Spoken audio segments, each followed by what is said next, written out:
Hello everyone and welcome back to our YouTube channel JK alerts. जैसा कि मैंने आपसे प्रॉमिस किया था कि मैं रेशो के बाद कौन सा चैप्टर लेके आऊँगा, परसेंटेज। तो I am back with percentage. और जितना तरीके से हमने रेशो पढ़ा है उससे भी ज़्यादा तरीके से हम परसेंटेज चैप्टर को कवर करेंगे। मतलब आपका जूनियर असिस्टेंट का एग्ज़ाम मान के चलो कि आपका 20 नंबर मेरे हाथ में है, और जेकेएसएसबी ने जितनी भी पोस्ट निकाली है मेरे हिसाब से जूनियर असिस्टेंट का ही सिलेबस सबसे अच्छा है। मतलब पढ़ने लायक है, उसमें कुछ ऐसी एक्स्ट्रा ऑर्डिनरी चीज़ें कुछ नहीं रखी हैं। बेसिक मैथ रखा है, बेसिक इंग्लिश, नॉर्मल रीजनिंग और थोड़ा सा कंप्यूटर। स्टार्टिंग में टाइपिंग ज़रूर रखी है आपकी, बट बाकी सिलेबस बहुत ही अच्छा है, आसानी से पढ़ा जा सकता है। मतलब बहुत ज़्यादा एफर्ट नहीं करने पड़ेंगे आपको। जितना मैं करवा रहा हूँ, मैथ तो आपके 20 नंबर बन जाएंगे, रीजनिंग में भी बना देंगे। रही बात इंग्लिश की, तो इंग्लिश में भी वो कैब की तैयारी जो हमारी दूसरी फैकल्टी है mister Kapil, he will cover that portion, और ग्रामर मैं लूँगा। आपने हमारी साइंस की वीडियो तो देखी होगी, वाइटामिन्स पे है वो। 2 लेक्चर्स अपलोड हो चुके हैं और तीसरा अपलोडिंग प्रोसेस में, वो भी जल्दी हो जाएगा। तो जितना प्यार आप मैथ को दे रहे हो उतना साइंस और जीएस में भी देखो, क्योंकि हमारे वो भी टॉपिक्स आ रहे हैं। तो हम अपनी तरफ से आपको बेस्ट चीज़ें ही दे रहे हैं। मतलब अगर कोई चीज़ कवर कर रहे हैं तो उसको पूरा तरीके से कर रहे हैं। अब बाकी जगह भी देख सकते हो, वाइटामिन्स को वो एक ही लेक्चर में ख़त्म कर देते हैं। हमने 3 लेक्चर बनाए हैं उसके पीछे, एक एक को पकड़ के इलेबोरेट करके समझाया है। वीडियो क्लैरिटी में या साउंड में भी थोड़ा बहुत इशू हो सकता है, बट मैं बार बार बोलता हूँ हमेशा कंटेंट पे जाया करें। ये वीडियो क्लैरिटी और क्वालिटी छोटे मामले हैं। मेन चीज़ क्या है जिसने आपको पेपर में क्वालिफाई करवाना है, वो है कंटेंट, है ना। वहाँ थोड़ी आप बोलोगे कि आवाज़ क्लियर नहीं आ रही यार, फ़ोन की आवाज़ बढ़ा लो, बाकी बैकग्राउंड नॉइज़ वगैरह जो आपके घर में है, टीवी वगैरह बंद कर लो, पढ़ाई पे फोकस करो। बार बार कहते हैं एक्सक्यूज़ेस मत दिया करो, क्योंकि कंटेंट जो भी बनता है एफर्ट से बनता है यार। और बाद में आप बोल देते हो आवाज़ क्लियर नहीं है, अरे हमारे कंटेंट में गलती निकालो यार, कि आपने ये चीज़ गलत पढ़ाई थी, आपने ये क्वेश्चन सही नहीं समझाया। फिर मज़ा आता है कि यार हमारा क्रिटिसिज्म किस बेसिस पे हो रहा है। कभी साउंड पे होता है, कभी वॉइस पे, कभी क्लैरिटी पे। ऐसा मत करो। आप अगर डेडिकेटेड स्टूडेंट हो तो आपको इन चीज़ों से फ़र्क नहीं पड़ना चाहिए। हम ऐसा नहीं है कि बिल्कुल ही आपको ख़राब कंटेंट दे रहे हैं या साउंड क्वालिटी बिल्कुल ही नहीं होती। अपनी तरफ से भी हम जितना कर सकते हैं कर रहे हैं, और हमने कहा कि इन फ्यूचर और बेटर होगा। सो ये सारे गिले शिकवे छोड़ते हैं और परसेंटेज स्टार्ट करते हैं। अभी आज मैं टाइप ले रहा हूँ जो, वो है आपकी पास और फेल वाली। मतलब इसमें ऐसा होगा कि एक बच्चे के 25% मार्क्स आए और वो 20 मार्क्स से फ़ेल हो गया, दूसरे के 37% आए और वो पासिंग मार्क्स से इतने ज़्यादा ले आया। तो बताओ पासिंग मार्क्स कितने हैं, टोटल मार्क्स कितने हैं। मतलब इसमें परसेंटेज का कुछ बेसिक कंसेप्ट नहीं यूज़ होगा। बस हम एक चीज़ जानते हैं कि कोई भी चीज़ खुद में 100% होती है। खुद में कोई भी क्वांटिटी बिफोर एनी चेंज 100% ही होती है। जैसे टोटल मार्क्स की बात कर लें, तो टोटल मार्क्स को तो मैं हमेशा 100% ही मानूंगा। मतलब मेरे को बोला जाएगा अगर कि किसी ने 30% मार्क्स लाए हैं तो 30% तो वो लाया है, टोटल तो 100% रहे होंगे। हाँ, उस 100% की वैल्यू कुछ भी हो सकती है। It can be 600, it can be 500, 450। मतलब 100% की वैल्यू, न्यूमेरिकल वैल्यू इसकी कुछ भी हो सकती है। बट जब मेरे को एज्यूम करना तो मैं 100% करूँगा। सपोज़ कभी मेरा कुछ ऐसा क्वेश्चन होगा कि मुझे पता चल गया स्टूडेंट के 30% मार्क्स आए और वो किसके बराबर है, 150 के। मतलब उसके जो 30% मार्क्स हैं वो 150 के बराबर है। तो मैं यहाँ से क्या करूँगा, एक ज़ीरो से एक ज़ीरो काट दूंगा, 3 1 ज़ा 3 5 ज़ा। तो मैं बोलूँगा 1% की वैल्यू कितनी आ रही है, 5। मेरे से पूछा होगा फाइंड द टोटल मार्क्स, तो मैं बोलूँगा 100% की वैल्यू आ गई 500। तो इस तरह से मैं टोटल मार्क्स निकालूंगा। मतलब अप्रोच हमारी वही रहेगी जो रेशो में थी, कि एक यूनिट की वैल्यू निकालेंगे और उसके अकॉर्डिंग देखेंगे कि दूसरा फैक्टर कैसे चेंज हो रहा है। तो स्टार्ट करते हैं। परसेंटेज का मीनिंग तो आप जानते ही होंगे, नहीं पता तो थोड़ा बहुत बता देता हूँ। परसेंट, सेंट वर्ड थोड़ा थोड़ा आपको सेंचुरी जैसा लग रहा होगा, और सेंचुरी आप जानते हो 100। पर 100 किसी भी चीज़ को 100 में से देखना। लेट सपोज आपके 50 में से 20 मार्क्स आए हैं, 50 में से 20 मार्क्स आए हैं, तो आपके क्या 20% मार्क्स आए हैं? नहीं, क्योंकि आपके तो 50 में से आए हैं। हमें 50 में से नहीं देखना, हमें 100 में से देखना है। तो जब मैं इस 50 का 100 बनाऊंगा तो मैं यहाँ 2 से मल्टीप्लाई करूँगा, नीचे 2 से किया तो ऊपर भी 2 से करूँगा। तो हमें पता चलेगा कि हमारे 40 मार्क्स आते हैं। अगर पेपर कितने मार्क्स का होता, 100 का, पेपर 50 मार्क्स का था तो मैंने 20 स्कोर किया। ऐसा हम केस बना लेते हैं कि नीचे हमें मार्क्स 100 ही चाहिए, तो इंटू 2 किया तो 100 में से कितने बनते हैं मेरे 40, और 100 में से आप जितने मार्क्स लाते हो उतने ही परसेंटेज में होते हैं। 100 में से जितना उतना ही परसेंटेज में। जैसे किसी के 100 में से 6 मार्क्स आए हैं तो वो बोल सकता है कि मेरे 6% मार्क्स आए हैं। 100 का यही फ़ायदा है। अदरवाइज़ ऐसा कोई बोले कि 500 में से 460 आए हैं तो परसेंटेज नहीं बता सकते आप सीधा सीधा। 500 में से आया ना 460, तो पहले इस 500 का 100 बनाओ, आप बोलोगे डिवाइड करो 5 से, तो इसको 5 से डिवाइड किया तो इसको भी 5 से डिवाइड करो, 5 1 ज़ा 5 92 ज़ा, तो आप बोलोगे 92% आया है। मतलब आप परसेंट की साइन इसके साथ तभी लगा सकते हो जब वो आउट ऑफ 100 कैलकुलेट हो। किसी भी चीज़ को आउट ऑफ 100 कैलकुलेट करो, नॉट जस्ट मार्क्स, वो कुछ भी हो सकता है। मार्क्स से आप इजीली समझ सकते हो इस कॉन्सेप्ट को। चलो let's start the first type. Question लिखता हूँ मैं, देखते हैं कि इस टाइप के क्वेश्चन को कैसे करते हैं। A student required 42% marks to pass in an examination. 42% barrier set किया हुआ है कि इतना तो आपको लाना है अगर पास करना है एग्ज़ाम। मतलब ये पास मार्क्स है।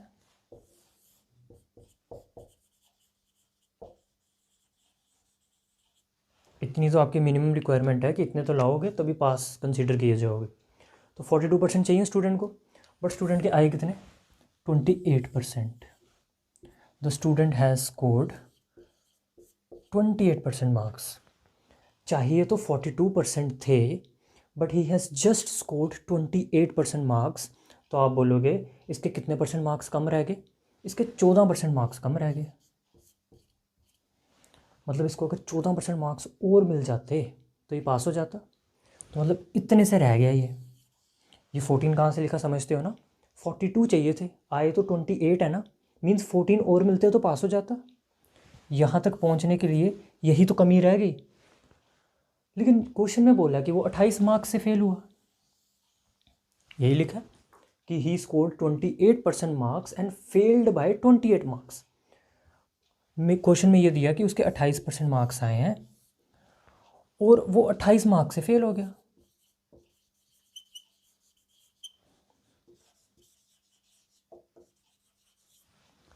ही has got failed by 28 marks, means अगर उसको 28 और मिल जाते तो पास हो जाता।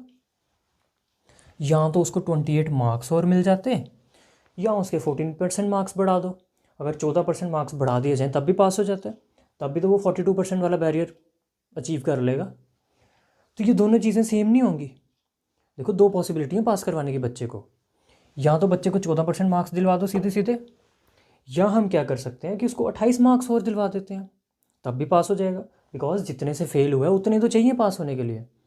जैसे मान लो टेस्ट में मार्क्स चाहिए थे 13 पास होने के लिए, और आप लाए हो 11, तो आपको तो यही बोला जाएगा बेटा आप 2 नंबर से फेल हुए हो, 2 से ही तो हुए हो। और अगर मैं आपको 2 नंबर दिलवा दूँ तो क्या आप पास नहीं हो जाओगे। वही चीज़ इन क्वेश्चंस में करनी होती है। बच्चे को पास करवाना है तो बच्चे को पास करवाने के 2 तरीके हैं, यहाँ तो 14% मार्क्स दिलवाओ या 28 मार्क्स दिलवाओ। 14% मैंने खुद से लिखा ये देख के कि कितनी कमी रह गई है। 28% इसके खुद के आए और 42 इसको चाहिए थे, तो मैंने कहा 14% और दे देते हैं, पास हो जाता है। लेकिन क्वेश्चन बोल रहा है नहीं 14% से नहीं करवाना, आप 28 मार्क्स दे दो तब भी पास हो जाएगा। तो इट मीन्स 14% ही किसके बराबर है, 28 मार्क्स के। मेरे से पास मार्क्स पूछा है, पास मार्क्स यानी कि 42% की वैल्यू मांग रहा है, और मेरे पास कितने की वैल्यू है, 14% की। अब देखो 14 का 42 बनता है कि नहीं, बिल्कुल बनता है। 14 का टेबल आना चाहिए, 14 1 ज़ा 14, 14 2 ज़ा 28 एंड 14 3 ज़ा 42। तो मतलब इसको 3 से मल्टीप्लाई करूँ अगर तो 42 बन जाता है। तो अगर इसको 3 से मल्टीप्लाई किया तो उसको भी 3 से मल्टीप्लाई करना पड़ेगा। तो इट मीन्स बच्चे को कितने मार्क्स लाने चाहिए थे पास होने के लिए, 84। 84 is your answer. What I have done कि मैंने देखा बच्चे के मार्क्स कितने आए हैं, 28%। रिक्वायरमेंट कितनी थी, 42%। मैंने कहा 14% मार्क्स की कमी रह गई, मतलब मिल जाते तो पास हो जाता। क्वेश्चन में बोला कमी कितने की रहेगी, 28 मार्क्स की। इट मीन्स यही 14% किसके बराबर है, 28 के। 14% 28 के बराबर है। लेकिन मेरे को क्या पूछा है, फाइंड द पास मार्क्स पूछे हैं। तो पास मार्क्स यही तो हैं, जितनी रिक्वायरमेंट है वही तो है, 42% ही तो चाहिए पास होने के लिए। तो 14 की वैल्यू थी, 42 की निकालनी थी, 14 का 42 बन गया, क्योंकि 14 के टेबल में 42 आता है। तो अगर इसको 3 से मल्टीप्लाई किया तो इसके सामने वाली वैल्यू को भी 3 से करना पड़ता है। तो 28 3 सा 84। इट मीन्स स्टूडेंट को 84 मार्क्स लाने पड़ेंगे। आपसे ये भी पूछा जा सकता था कि टोटल मार्क्स कितने हैं, मतलब कितने में से मार्क्स मिल रहे हैं। तो अभी मैंने बताया टोटल मार्क्स कितने परसेंट होते हैं, 100%। 14% की वैल्यू 28 थी, 14% की वैल्यू 28 मार्क्स थी। 14 1 ज़ा 14 2 ज़ा, तो 1% की वैल्यू आ गई 2 मार्क्स, 1% की। जबकि टोटल मार्क्स कितने परसेंट होते हैं, 100%। तो 1 का 100 कैसे बनेगा, बस 2 ज़ीरो लगाने हैं। तो अगर 2 ज़ीरो यहाँ लगाएं तो 2 ज़ीरो यहाँ पे लगा दो। तो इट मीन्स टोटल मार्क्स भी पूछे जाते तो हम बता सकते थे कि टोटल मार्क्स आर 200। देखो टोटल मार्क्स पूछेगा या पास मार्क्स पूछेगा, तीसरी चीज़ तो नहीं पूछने वाला ना, तो मैंने दोनों बता दिया। पास मार्क्स 42% थे तो वो भी निकाल दिए 84, और टोटल मार्क्स 100% ही होते हैं इन एवरी सिनेरियो, तो 100% की वैल्यू भी निकाल दी 200 मार्क्स। और टाइप के क्वेश्चन देखते हैं हम, करने आज सिर्फ हमने पास फेल वाले ही हैं। फिर नेक्स्ट टाइप पे मैं दूसरे कवर करूँगा, वोटर्स वाले क्वेश्चन भी करेंगे, कमीशन वाले क्वेश्चन भी करेंगे, ताज़े फल वाले, सूखे फल वाले, सब टाइप के क्वेश्चन कवर करेंगे। मतलब परसेंटेज में मैं कुछ नहीं छोड़ने वाला हूँ। जैसा कि मैंने रेशो में मैक्सिमम चीज़ें कवर की हैं, वैसे परसेंटेज में भी मैक्सिमम चीज़ें कवर करूँगा। मैक्सिमम इन द सेंस कि मैं 90% कर ही देता हूँ। 90% में क्यों बोलता हूँ, बिकॉज ये ऐसे टॉपिक्स हैं these can not be covered 100%। आपके एग्ज़ाम के हिसाब से तो 120% कवर्ड है, बट ओवरऑल मैथ की बात की जाए तो उसमें कुछ ना कुछ मैं कमी थोड़ी छोड़ देता हूँ। जैसे SBI PO का लेवल नहीं पढ़ा रहा हूँ मैं आपको, आप JK SSB की तैयारी कर रहे हो, वो भी जूनियर असिस्टेंट की, तो मुझे वो भी ध्यान रखना है कि आपकी रिक्वायरमेंट क्या है। मैं आपको ज़रूरत से ज़्यादा दवाई नहीं दे सकता, वो हज़म भी नहीं होगी। तो मुझे पता है कि आपको कितना चाहिए, और आपको भरोसा करना है कि जितना मिल रहा है दैट्स मोर देन सफिशेंट। अगर आपको पिछला क्वेश्चन तरीके से समझ आ गया ना, तो ये क्वेश्चन आप आराम से कर सकते हो। मैंने ऑप्शंस भी दिए हैं, ट्राई तो करो at least. A student has to obtain 33% of total marks to pass. एक बच्चे को 33% मार्क्स लाने हैं अगर पास होना है, लेकिन उसके 33% नहीं आए, उसके आते हैं 25%। अब ऑब्वियस सी बात है, अगर 33% नहीं अचीव कर पाया तो पास तो नहीं हो सकता ना, फेल हो गया होगा। तो फेल हो गया। फेल हुआ कितने मार्क्स से, 40 मार्क्स से। 40 मार्क्स से फेल होने का मतलब 40 कम रह गए, 40 अगर मिल जाते तो पास हो जाता। तो पूछा टोटल मार्क्स कितने हैं। टोटल मेरे को पता है 100% की वैल्यू पूछ रहा है, लेकिन पहले देखना पड़ेगा कि पास होने के लिए कितने चाहिए थे, 33। दीज आर पास मार्क्स, कि इतने तो लाने चाहिए थे बच्चे को, बट बच्चा 33% नहीं ला पाया, वो लाया 25%। अब अगर वो 25% लाया है तो आप बोलोगे कि उसके 8% मार्क्स कम आए हैं। 8% ही तो कम आए हैं, 8% अगर और आते तो पास ना हो जाता। तो आप बोलोगे इतने की कमी रह गई, ये वो ला नहीं पाया, ऐसे इसको लाने चाहिए थे अगर पास होना था। मतलब इतने की कमी रह गई ना, कमी समझते हो ना, इतने और चाहिए थे। लेकिन क्वेश्चन के मुताबिक कमी कितने की रही है, 40 मार्क्स की। मतलब दो तरीके हैं पास होने के लिए, या तो इसमें ये ऐड कर दो, या तो इसमें 40 मार्क्स ऐड कर दो, तब भी पास हो जाएगा। इट मीन्स ये दोनों चीज़ें आपस में बराबर नहीं होंगी, ये भी उसको पास करवा रहा है, ये भी उसको पास करवा रहा है, तो ये दोनों चीज़ें सेम ही तो हैं। इट मीन्स 8% ही किसके बराबर है, 40 मार्क्स के। 8% अगर 40 मार्क्स के बराबर है तो आप जानते हो 8 से 40 कट जाएगा, 8 1 ज़ा 8 5 ज़ा।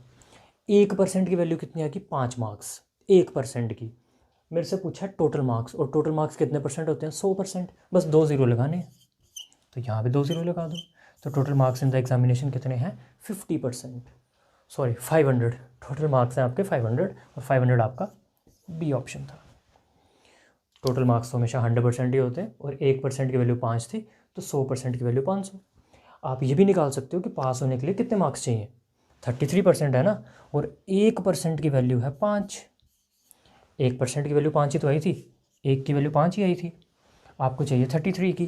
तो यहाँ भी 33 से मल्टीप्लाई करो, यहाँ भी 33 से मल्टीप्लाई करो, तो आपको पता चलेगा कि 165 मार्क्स लाओ और पास हो जाओ।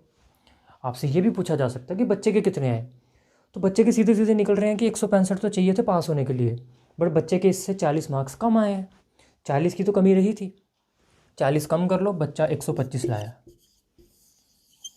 You can find out everything. Once you know the concept. मैंने बच्चे के मार्क्स भी बता दिए कितने आए हैं, मैंने ये भी बता दिया पास होने के लिए कितने चाहिए, और मैंने टोटल मार्क्स भी बता दिए। तो तरीका याद रखो, फिर चाहे वो टोटल पूछ ले, स्टूडेंट के पूछ ले, या पास मार्क्स पूछ ले, कुछ भी बता सकते हो आप। और क्वेश्चन देखते हैं। एक एग्जामिनेशन में एक कैंडिडेट को कितने मार्क्स लाने चाहिए? 40%। किस लिए? पास होने के लिए। A candidate must secure 40% marks to pass. लेकिन एक कैंडिडेट के आए कितने? 220। अब उसके 220 आए तो उसे क्या कहा गया कि बेटा तुम फेल हो गए हो कितने मार्क्स से? 20 मार्क्स से। जिसने 220 मार्क्स लाए हैं उसे कहा गया कि तू फेल हो गया 20 मार्क्स से। तो हमसे पूछ रहे हैं मैक्सिमम मार्क्स बताओ। मैक्सिमम मार्क्स पूछे या टोटल मार्क्स पूछे, एक ही बात होती है। रिक्वायरमेंट कितनी है पास होने की? 40%।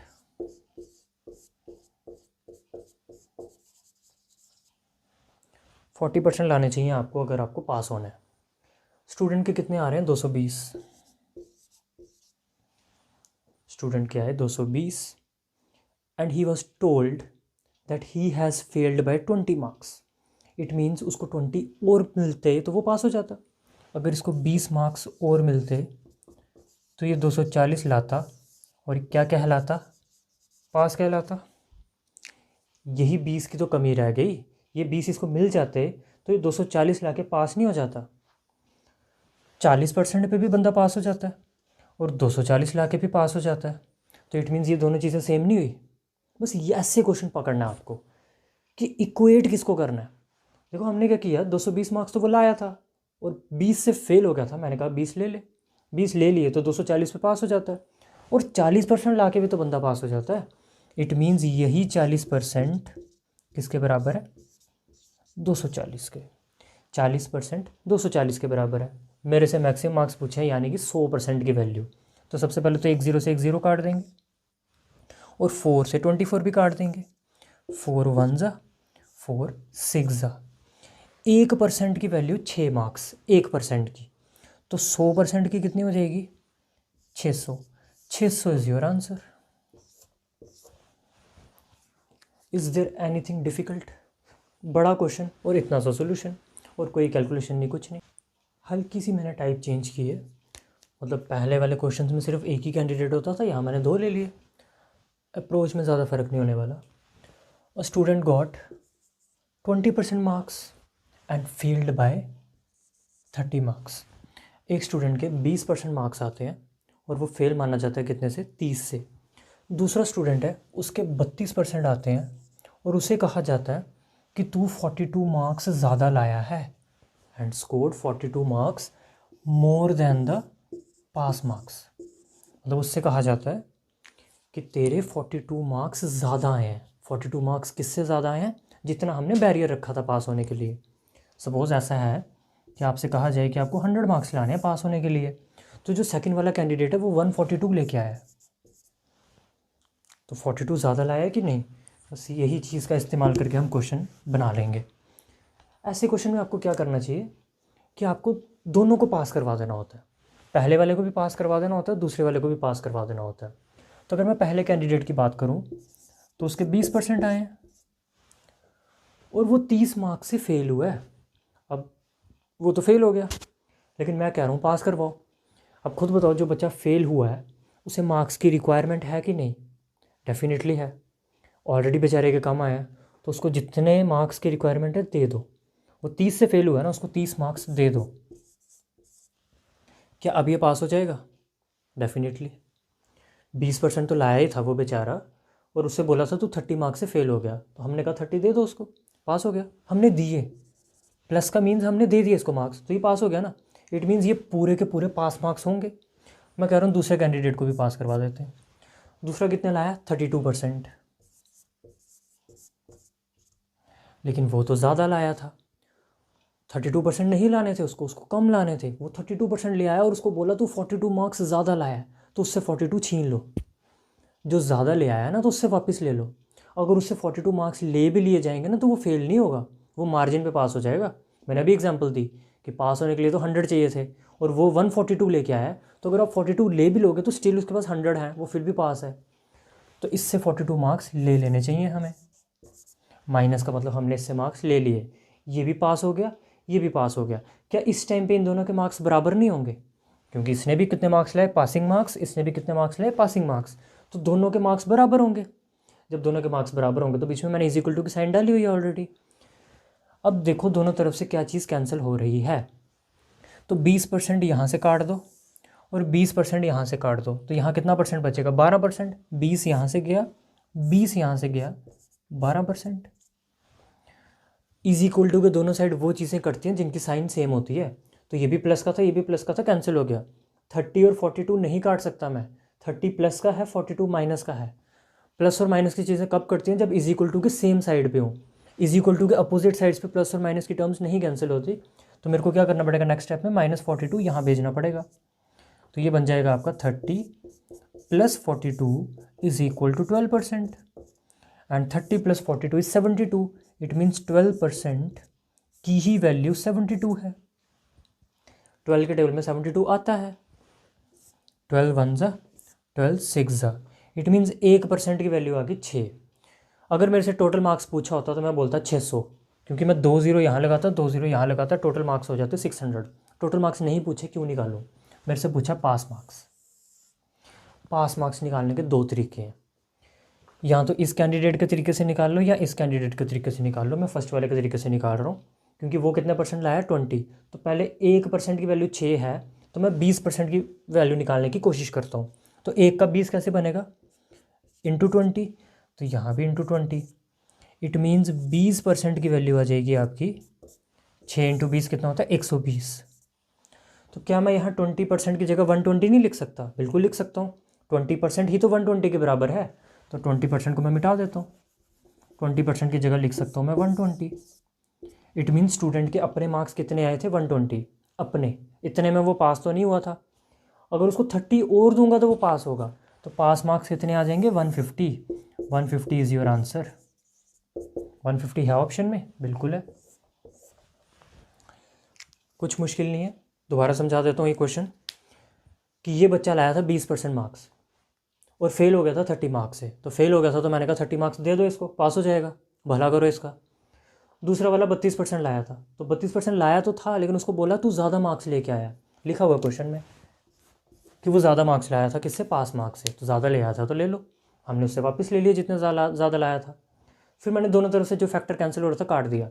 यहाँ 20% था तो मैंने कहा 20 यहाँ से काट दो, 20 यहाँ से काट दो, यहाँ 12% बचेगा।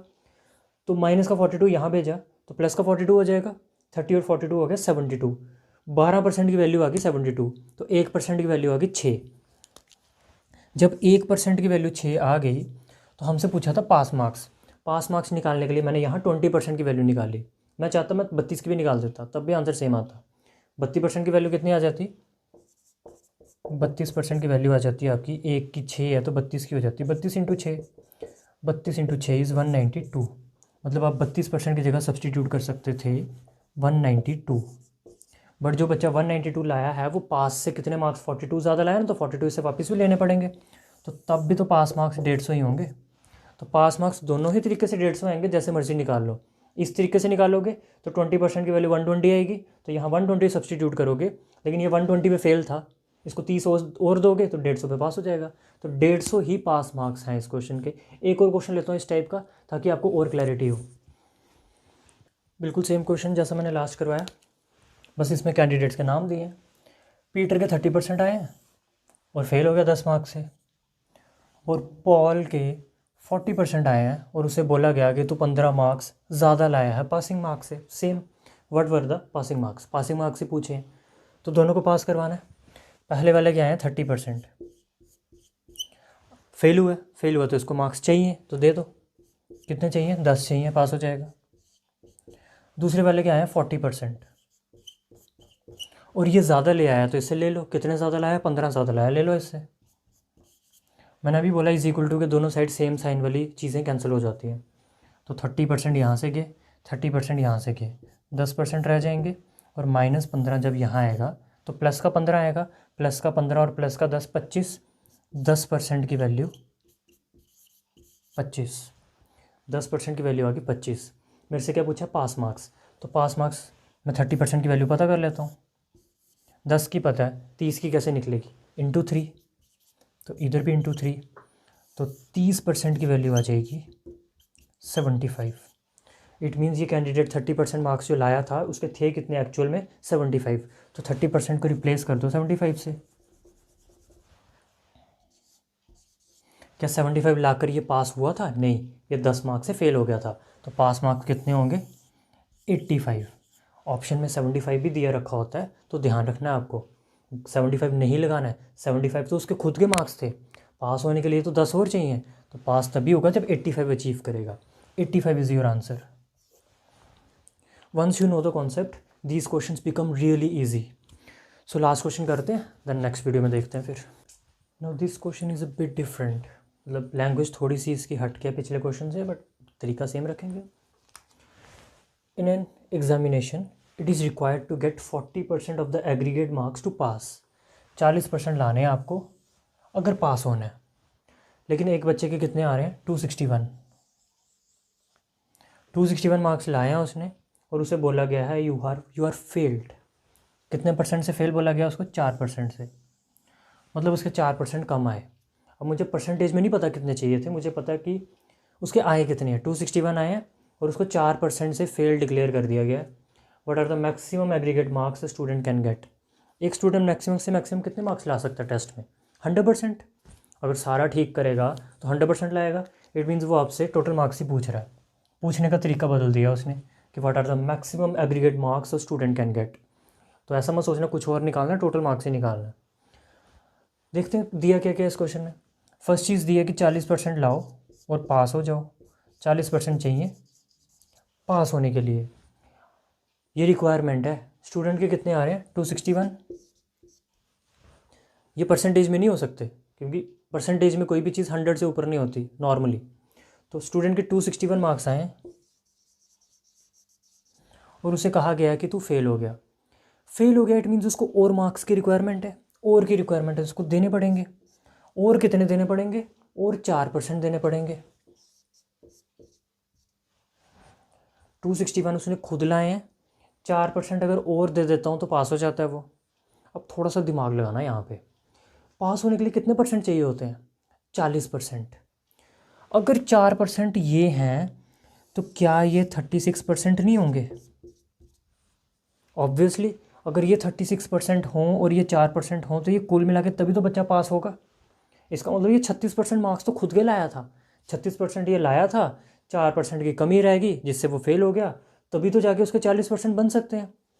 तो क्या मैं ऐसा कह सकता हूँ कि 36% ही 261 के बराबर है, बिल्कुल ये 36% ही 261 के बराबर है। तो ये किस टेबल से कट रहा है, 9 के टेबल से। सम ऑफ डिजिट से पता चलता है, 6 और 3 9, 6 2 8 और 1 9, तो 9 के टेबल से ज़रूर कटेंगे दोनों। 9 4 ज़ा 9 2 ज़ा 18, 81 9 9 ज़ा 4% की वैल्यू आ गई 29। आपसे मैक्सिमम मार्क्स पूछे हैं, मैक्सिमम मार्क्स होते हैं 100%, तो 4 का 100 बनाना है। अब 4 का 100 कैसे बनता है, मल्टीप्लाई इट बाई 25। तो अगर इसको 25 से मल्टीप्लाई किया है तो इसको भी 25 से करो, तो 25 इंटू 4 कितना हो गया, 100% की वैल्यू आ जाएगी आपकी 29 इंटू 25। 29 इंटू 25 इज़ 25 इंटू 30, 750, 750 में से 25 के 725। क्या 725 किसी ऑप्शन में नज़र आ रहा है, सारे ऑप्शन बहुत क्लोज हैं बट 725 कोई भी नहीं है, तो नन ऑफ द अबव आपका आंसर होगा। ये मैंने बैंक का क्वेश्चन उठाया, एक बैंक में 5 ऑप्शन आते हैं, तो नन ऑफ द अबव भी तो हो सकता है, ज़रूरी थोड़ी है उन्हीं चारों में से कोई होना चाहिए। तो अब आपको अपनी कैलकुलेशन को डाउट नहीं करना कि हमसे गलत आया, हमसे बिल्कुल सही आया, 725 ही आएगा। 29 को 25 से मल्टीप्लाई करके देख सकते हो, 5 9 ज़ा 45, 5 2 ज़ा 10 और 4 14, 2 9 ज़ा 18, 2 2 ज़ा 4 और 1 5, दिस इज़ 5 8 + 4 12, 5 + 1 6 + 1 725 ही आएगा। तो इनमें से कोई भी ऑप्शन नहीं बन सकता, none of the above answer है। तो ऐसा भी आपको ध्यान रखना है, खासकर रीजनिंग में, कि नीदर वाला ऑप्शन हो सकता है, ज़रूरी नहीं होता कि ऑप्शन में आपका आंसर आए ही आए। कुछ भी नहीं था इस क्वेश्चन में, 40% वॉज द रिक्वायरमेंट पास होने के लिए, बट स्टूडेंट के आए थे 261 और 4% से फेल हो गया था। तो हमने कहा 4% इसको और चाहिए पास होने के लिए, 4% और चाहिए पास होने के लिए। पास होने के लिए मतलब 40% मार्क्स लाने के लिए, 40% मार्क्स लाने के लिए 4% और चाहिए। इट मीन्स खुद के कितने आए हैं? 36%। यही बात समझने वाली थी कि खुद के इसके 36% मार्क्स हैं, खुद के इसके 36% भी हैं और खुद के इसके 261 भी हैं। इट मीन्स 36% ही 261 के बराबर है। इसको हमने काटा 9 के टेबल से, 9 4 ज़ा 9 29 ज़ा, 4 को 25 से मल्टीप्लाई क्यों किया? कि बिकॉज टोटल मार्क्स पूछे थे, 25 से मल्टीप्लाई करने पे ये 100 बन गया और ये बन गया 725। 725 किसी ऑप्शन में नहीं मिला तो हमने बोल दिया नन ऑफ द अबव। तो I hope it's very much clear to you. और अगर कोई चीज़ क्लियर नहीं होती है तो मेक श्योर कि आप कमेंट्स में हमारे तक वो बात पहुँचाओ। और अगर आपसे कोई क्वेश्चन घर पे नहीं सॉल्व हो रहा है तो कमेंट में पूछो, हम आपको उसका बेस्ट पॉसिबल सोल्यूशन देंगे। बेस्ट पॉसिबल, ऐसा नहीं है कि मेरे को अगर लगेगा कि क्वेश्चन बहुत बढ़िया है, उससे बाकी कैंडिडेट्स का भी फ़ायदा हो सकता है, तो मैं उसके लिए अलग से वीडियो भी बनाऊंगा। लेकिन क्वेश्चन बिल्कुल ही बेकार नहीं होना चाहिए। अब एक बच्चे ने कमेंट में वो क्वेश्चन पूछा जो मैंने वीडियो में करवाया हुआ है, इट मीन्स वो हमसे पूरी तरह फॉलो ही नहीं कर रहा है। मतलब वही चीज़ मैंने टाइप 1 में डिस्कस की है और वो ऑप्शन में वही क्वेश्चन पूछ रहा है, सर ये करवा दो। तो फिर टाइप 1 देखी ही नहीं भाई, तो फिर क्या फ़ायदा। मैं एक चीज़ आपसे ज़रूर कहूँगा कि अगर हमारी वीडियो देखनी है तो पूरी देखनी पड़ेगी। अगर आप स्किप करके या 1.25 की स्पीड करके देख रहे हो तो फिर आपका भी कोई फ़ायदा नहीं होगा। फिर मैं कहूँगा कि आप किसी और चैनल पे चले जाओ। मेरे को चाहिए डेडिकेटेड स्टूडेंट। जैसे आपको मेरी तरफ से 100% डेडिकेशन चाहिए, मुझे भी आपकी तरफ से 100% डेडिकेशन चाहिए। Education can never be a one way traffic. Even life में कुछ भी वन वे ट्रैफिक नहीं हो सकता। अगर मैं एफर्ट कर रहा हूँ तो आपको भी करना है। मतलब आपका मैं देख रहा हूँ धीरे धीरे इंटरेस्ट गिर रहा है। रेशो के लास्ट पार्ट पे देखा मैंने, व्यूज़ पहुँचे ही नहीं बच्चों के। मतलब वही एक आधे वही जो डेडिकेटेड बच्चे हैं। फर्स्ट पार्ट को बहुत लोगों ने देखा। तो इसी से आपको पता चल जाना चाहिए कि वही क्राउड है सही जो एंड तक पहुंच रहा है, वही है जो एक्चुअल में सिलेक्शन के पीछे भाग रहा है। तो आपका कंपटीशन सिर्फ उतने ही लोगों से है जितने वो लास्ट वीडियो तक पहुंचे हैं। तो यहाँ से डिसाइड कर लो आप। ऐसे मत डर जाया करो कि 5 लाख फॉर्म लग गया। फॉर्म जितना मर्जी लग जाए, आपको पता है वो कंपटीशन वही 10,000 में होता है। आधी से ज़्यादा दुनिया तो सिर्फ इसीलिए फॉर्म भरती है कि उनके चाचा ने बोला कि फॉर्म निकला हुआ भर दे, क्या पता तेरा भी नंबर आ जाए। फॉर्म भरने से नहीं नंबर आता, मेहनत करनी पड़ती है। 350 रुपये दे के नंबर आ जाता तो फिर बेरोज़गारी होती क्यों हमारी स्टेट में या हमारी कंट्री में। एड़ी चोटी का जोर लगाना पड़ता है सिलेक्शन लेने के लिए, फिर जाके कहीं पे नंबर आता है। तो ऐसा मत सोचना कि कंपटीशन बहुत ज़्यादा, कंपटीशन इन्हीं लोगों में है। बट हाँ, इन लोगों को बीट करना मुश्किल होता है बिकॉज ये लगे हुए हैं, कंटिन्यूसली लगे हुए हैं, लॉकडाउन से लगे हुए हैं। इनको पता था कि 50,000 पोस्ट का वादा किया गवर्नमेंट ने, तो 50,000 नहीं देगी, 15,000 तो देगी। तो बस लगे हुए हैं तब से। अब आप भी अभी लग जाओ, अभी भी 2 महीने हैं आपके पास, आराम से आप अचीव कर सकते हो। सक्सेसफुल होना is not tough, provided you are dedicated enough और आपकी कंटिन्यूटी अच्छी है। ऐसा नहीं है कि आप 4 दिन आराम करते हो, 5वें दिन किताबें खोलते हो, फिर नहीं सिलेक्शन हो सकती। I am very clear in my words. I hope आप भी खुद को धोखा नहीं दे रहे हो और अपनी एजुकेशन के प्रति डेडिकेटेड हो, बिकॉज सक्सेस तभी मिलेगी once you are very true to yourself. किसी और को जो मर्जी झूठ बोल दो कि मैं पढ़ रहा हूँ नहीं पढ़ रहा हूँ, बट आपको एंड ऑफ द डे पता होना चाहिए कि आज मैंने कितनी मेहनत की। और अगर रात को सुकून है आपको सोते टाइम कि हाँ आज मैं अपना जितना बेस्ट दे सकता था दिया, तो फिर आपकी सिलेक्शन कोई नहीं रोक सकता। With these words, Jatin Kumar signing.